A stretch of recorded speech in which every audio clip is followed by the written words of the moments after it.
শেখ মুজিবের সেই একদলীয় শাসন ব্যবস্থা, সেই কারণে শেখ মুজিবের সকল পত্রিকা বন্ধ করে দাও, সেই কারণে সকলকে একই দলে ফরম ফিল আপ করে সদস্য হওয়া, সেই কারণে শেখ মুজিবের এই পরিণতি।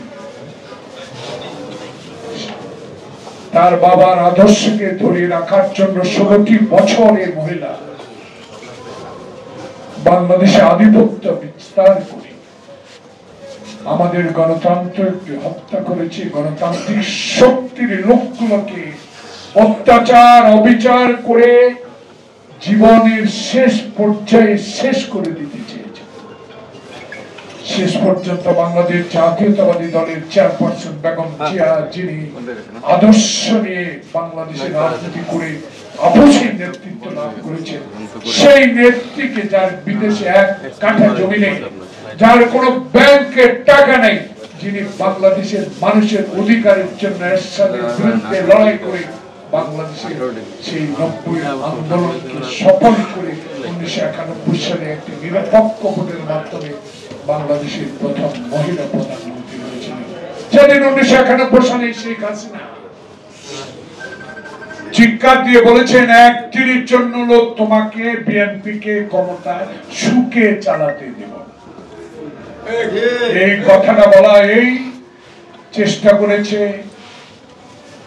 ষড়যন্ত্র করেছে, লগি বইটা দিয়ে মানুষ মেরেছে, ইসলামী পাঠাগারে গিয়ে ইসলামিক বইতে আগুন দিয়েছে,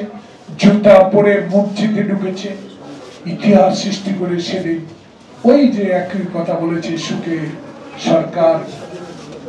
ক্ষমতা হস্তান্তর করতে দেব না, চেষ্টা করেছি আমরা। সেদিন এই লগি বইটা দিয়ে যারা মানুষ মেরে মানুষের উপর লাফিয়ে আনন্দ করেছে, সেই নেত্রী বেগম জিয়াকে কারাগারে নিয়ে অসত্য বানোয়াট একটি মিথ্যা মামলায় 5টি বছর তার জীবন থেকে শেষ করে দিয়েছে। বন্ধুরা, তাই স্বাধীনতার ঘোষক শহীদ প্রেসিডেন্ট জিয়াউর রহমানের আদর্শের একজন রাজনৈতিক কর্মী হিসাবে বাংলাদেশে চলমান রাজনৈতিক সংকট দূরীকরণের জন্য 16টি বছর তারেক রহমান বাংলাদেশের রাজনীতিতে দলকে শক্তিশালী করার জন্য এত নির্যাতন, এত অপমান, এত আয়নাঘর, এত মামলা, এত গুম, সকল কিছু সহ্য করে 10,000 কিলোমিটার দূর থেকে বাংলাদেশ জাতীয়তাবাদী দলকে শক্তিশালী করে সেই জুলাই আগস্টের এই বৈষম্য বিরোধী ছাত্র আন্দোলনকে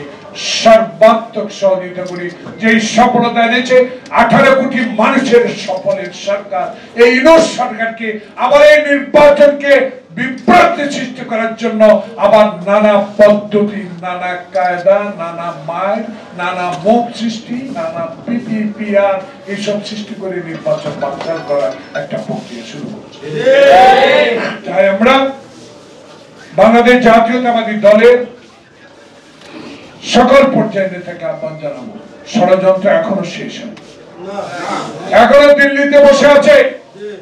যে দিল্লি স্বাধীনতার সহায়তার নামে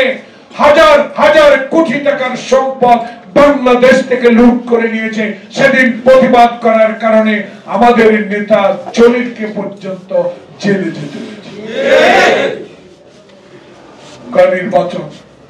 তোমার অধীনে নির্বাচন, তোমার বাপের অধীনে তো নির্বাচন সুষ্ঠু হয়, হেলিকপ্টারে করে আনেন নাই ভোটার বাক্স। তাই আওয়ামী লীগের আবার দিল্লির প্ররোচনায় বাংলাদেশের